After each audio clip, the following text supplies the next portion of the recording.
একের পর এক ছক্কা মারছে বাংলাদেশ। যেমন কথা তেমন কাজ, যা বলা হয়েছিল হলো ঠিক তাই। এদেশে বন্ধ ঘোষণা করা হলো আইপিএল সম্প্রচার। কোনো যৌক্তিক কারণ ছাড়া কলকাতা নাইট রাইডার্স থেকে মুস্তাফিজুর রহমানকে বাদ দেওয়ার প্রতিবাদে আইপিএল সম্প্রচার বন্ধের নির্দেশ দিয়েছে তথ্য ও সম্প্রচার মন্ত্রণালয়। শুধু তাই নয়, টি-20 বিশ্বকাপে কোনো আম্পায়ারও পাঠাবে না বাংলাদেশ। ভারত দিয়েছিল ফুল টস বল, তা পেয়েই বাংলাদেশ একের পর এক মেরে যাচ্ছে ওভার বাউন্ডারি। ভারতে বিশ্বকাপ খেলতে যাবে না বাংলাদেশ, সাফ জানিয়ে আইসিসিকে চিঠিও দিয়েছে বিসিবি। একই সাথে মুস্তাফিজকে বাদ দেওয়ার প্রতিবাদ হিসেবে বাংলাদেশে আইপিএল সম্প্রচার বন্ধের উদ্যোগ নিতেও অনুরোধ জানিয়েছিলেন যুব ক্রীড়া উপদেষ্টা আসিফ নজরুল। যেমন কথা তেমন কাজ, সেই কথা রাখতেই যুগান্তকারী এক সিদ্ধান্ত নিল সরকার। টাইগার পেসার মুস্তাফিজুর রহমানকে বাদ দেওয়ার প্রতিক্রিয়ায় বাংলাদেশে আইপিএল সম্প্রচার বন্ধ রাখার নির্দেশ দিয়েছে তথ্য ও সম্প্রচার মন্ত্রণালয়। ওই যে বলে না, ভদ্রলোকের এক কথা। প্রজ্ঞাপনে বলা হয়েছে, ভারতীয় ক্রিকেট বোর্ড আগামী 26 মার্চ থেকে অনুষ্ঠেয় ইন্ডিয়ান প্রিমিয়ার লিগ ক্রিকেট খেলায় বাংলাদেশের তারকা খেলোয়াড় মুস্তাফিজুর রহমানকে কলকাতা নাইট রাইডার্স দল থেকে বাদ দেওয়ার নির্দেশ দৃষ্টিগোচর হয়েছে। ভারতীয় ক্রিকেট বোর্ডের এই সিদ্ধান্তের কোনো যৌক্তিক কারণ জানা নেই। এমন সিদ্ধান্ত বাংলাদেশের জনগণকে ব্যথিত, মর্মাহত, একই সাথে ক্ষুব্ধ করেছে। পরবর্তী নির্দেশ না দেওয়া পর্যন্ত আইপিএল এর সব খেলা, অনুষ্ঠান, প্রচার কিংবা সম্প্রচার বন্ধ রাখার অনুরোধ করা হয়েছে। এরই মধ্যে দেশের সব টেলিভিশন চ্যানেল ও সংশ্লিষ্ট মাধ্যমকে এই বিষয়ে প্রয়োজনীয় ব্যবস্থা নিতেও বলা হয়েছে।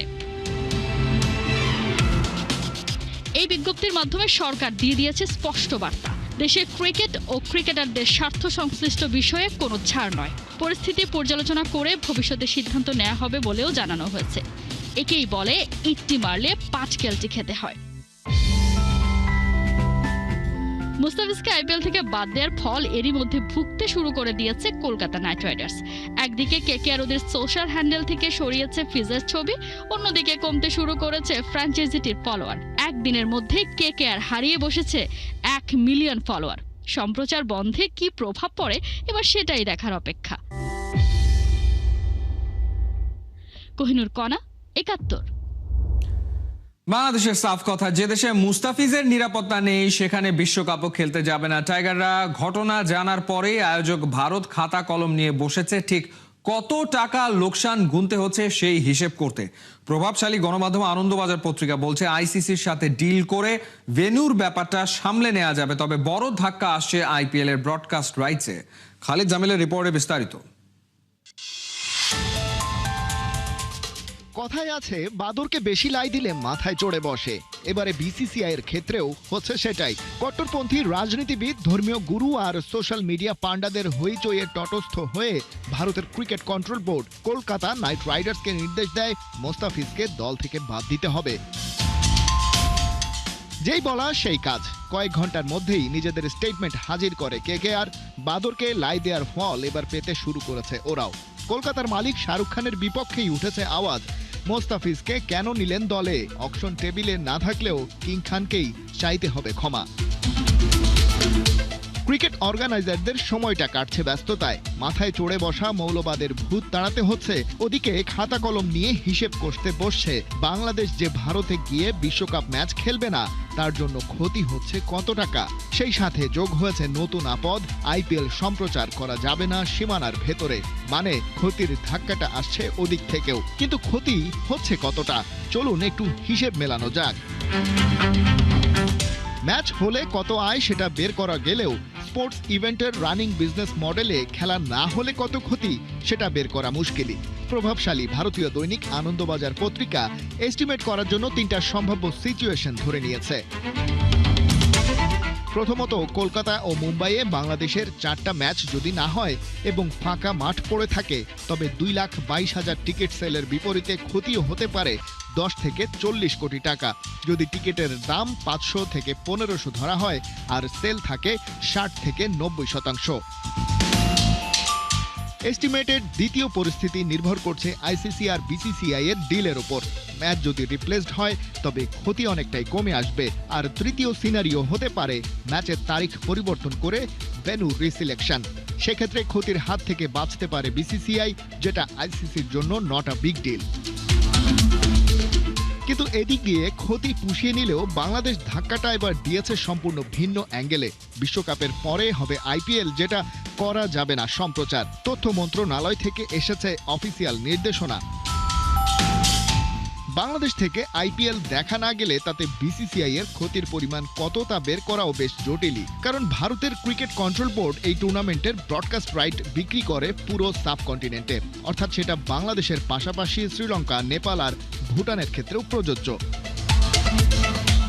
2024 থেকে 27 টাইম সাইকেলে এই অঞ্চলে বিসিসিআই রাইটস বিক্রি করেছে ডিজনি স্টার এবং ভিয়াকম 18 এর কাছে $6.2 বিলিয়ন। এই দুই প্রতিষ্ঠান আবার বাংলাদেশের লোকাল স্যাটেলাইট টেলিভিশন অথবা ডিজিটাল স্ট্রিমিং প্ল্যাটফর্মের কাছে সাব লাইসেন্সের মাধ্যমে রাইট বিক্রি করে।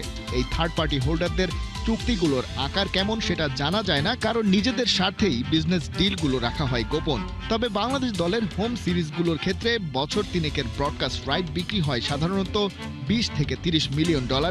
আইপিএল এর ক্ষেত্রে অঙ্কটা নিশ্চয়ই আরও বড়। ক্ষতির ধাক্কাটা প্রথমে খেতে যাচ্ছে ডিজনি স্টার আর ভিয়াকম 18 এর মতো মিডিয়েটররা, আর সেই খড়গ পরে বিসিসিআই এর ওপর পড়বে তো বটেই। এক মোস্তাফিজ ইস্যুতে বাদর নাচের ক্ষতিপূরণ হিসেবে তার মানে ভারতের ক্রিকেট বোর্ড হারাতে যাচ্ছে million million dollar. To the পয়েন্টে অঙ্ক কষে ব্যাপারটা বের করা না গেলেও এস্টিমেটেড সংখ্যাটাও তো নেহায়েত কম নয়। মুস্তাফিজুর রহমানকে আইপিএলে নিষিদ্ধ করার জেরে ভারত বাংলাদেশে কম জল ঘোলা হচ্ছে না, এই ইস্যুতে শক্তিশালী মেরুদণ্ডের পরিচয় দিয়েছে বাংলাদেশ সরকার।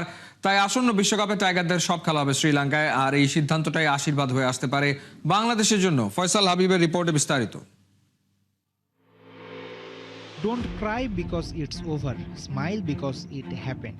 মুস্তাফিজ ইস্যুতে যা যা হয়েছে গেল 2 দিনে তা নিয়ে এমনই হওয়ার কথা টাইগার সমর্থকদের চিন্তাধারা। ঐতিহাসিকভাবেই শ্রীলঙ্কার সাথে ক্রিকেটে একটা রাইভালরি তৈরি হয়েছে বাংলাদেশের।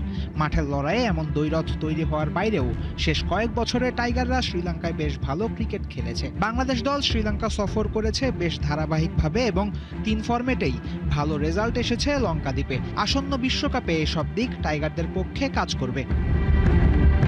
বিশ্বকাপে 3টা ভেন্যুতে খেলা হবে শ্রীলঙ্কায়: কলম্বোর আর প্রেমাদাসা স্টেডিয়াম, সিংহলী স্পোর্টস ক্লাব মাঠ এবং পাল্লেকেলে স্টেডিয়াম। বাংলাদেশের খেলাগুলো কোন মাঠে হবে তা এখনো নিশ্চিত না হলেও এই মাঠগুলোতে শুভস্মৃতি আছে টাইগারদের।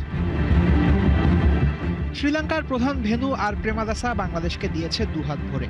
এই মাঠে 8 টি-20 খেলে 4টা করে জয় এবং পরাজয় আছে টাইগারদের টি-20তে সর্বোচ্চ স্কোর 215 রান এসেছে এ মাঠেই। বিখ্যাত নিদাহাস ট্রফিতে নাগিন ডান্সে প্রেমাদাসা মাতিয়েছিল টাইগার ক্রিকেটাররা। এছাড়াও সবশেষ এশিয়া কাপে এ মাঠেই ভারতকে ওয়ানডেতে হারিয়েছিল বাংলাদেশ। পাল্লেকেলে স্টেডিয়ামে বাংলাদেশ 4টা টি-20 খেলে এখনো জেতেনি কোনো ম্যাচ। তবে শ্রীলঙ্কার মাটিতে ওদের প্রথম ওয়ানডে হারানোর স্বাদ টাইগাররা পেয়েছিল এখানেই। এছাড়াও 2012 বিশ্বকাপে পাল্লেকেলেতে পাকিস্তানের বিপক্ষে 175 রান করেছিল বাংলাদেশ।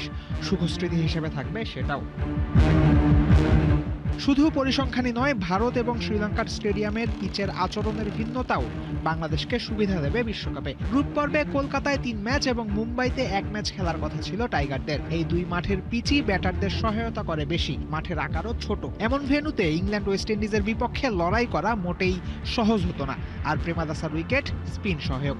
এই মাঠে টি-20তে প্রথম ইনিংসে গড় রান 142, আর পাল্লেকেলে স্টেডিয়ামের স্পোর্টিং উইকেটও মুম্বাইয়ের পাটা ব্যাটিং উইকেটের চেয়ে ভালো হবে টাইগারদের জন্য। এছাড়াও বিশ্বকাপ চলাকালীন ঘন ঘন জার্নি ক্রিকেটারদের মনোজগতে প্রভাব ফেলতে পারে।